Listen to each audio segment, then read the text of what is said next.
after Fox News personality Sean Hannity was named as a customer of Donald Trump's personal attorney whom he had strenuously defended atmosphere without disclosing the relationship. Some observers wondered if Fox News might fire Hannity, as if that were an actual possibility.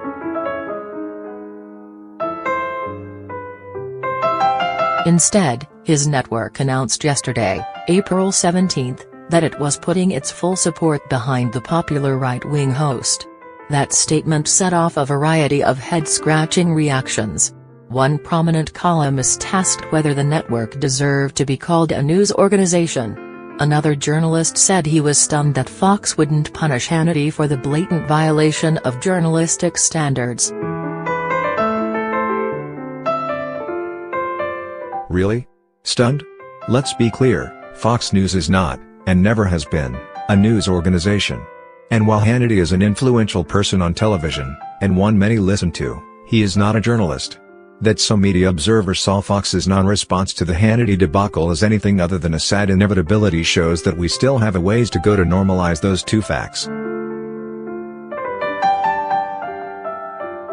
Hannity's failure to disclose his relationship with Trump fixer Michael Cohen actually seems almost minor, compared to the fact that Hannity is already friends with, and gives advice to, Trump himself.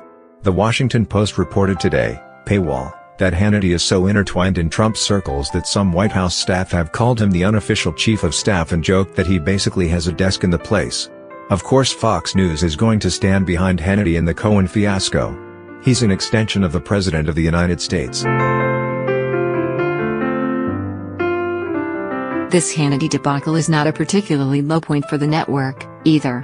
Rupert Murdoch's Fox can, and if history is any indication, it will, sink even lower than this. After Fox News founding CEO Roger Ailes died last year, the network had a rare opportunity to be better than it had been for the preceding 20 years. It took option B, doubled down on its cozying up to Republicans in power.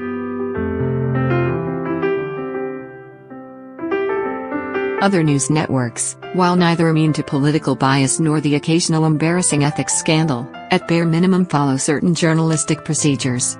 Don't actively argue on behalf of your own lawyer on television, would be a good start, or at least if you do, tell viewers he's your lawyer. Fox News should not be exempt from those rudimentary standards, but its track record should convince Americans to never be surprised when the network fails to do the right thing. This is the same company, and journalist, that relentlessly pushed conspiracy theories about the murder of a young Democratic National Committee staffer, despite the pleas of his family for them to stop. This is the same company that gives Hannity millions of dollars to champion dangerous, debunked theories about former U.S. President Barack Obama's birthplace, and bogus claims of voter fraud. This is the same network that has literally manipulated photos and videos for political purposes, and recently was exposed for fostering a culture of rampant sexual harassment that went all the way to the top. Fox News has only gotten more powerful since Trump was elected. The president is known to watch the network every day and form many of his opinions around what its cast of talking heads think about political issues. Fox News, for its part, will cater its coverage specifically for the president, knowing he's watching. This is the news network we expected to reprimand Hannity for his journalistic misdeeds. Fox News will always be what it is, a propagandistic media monolith, and a stain on American democracy. Don't expect anything different.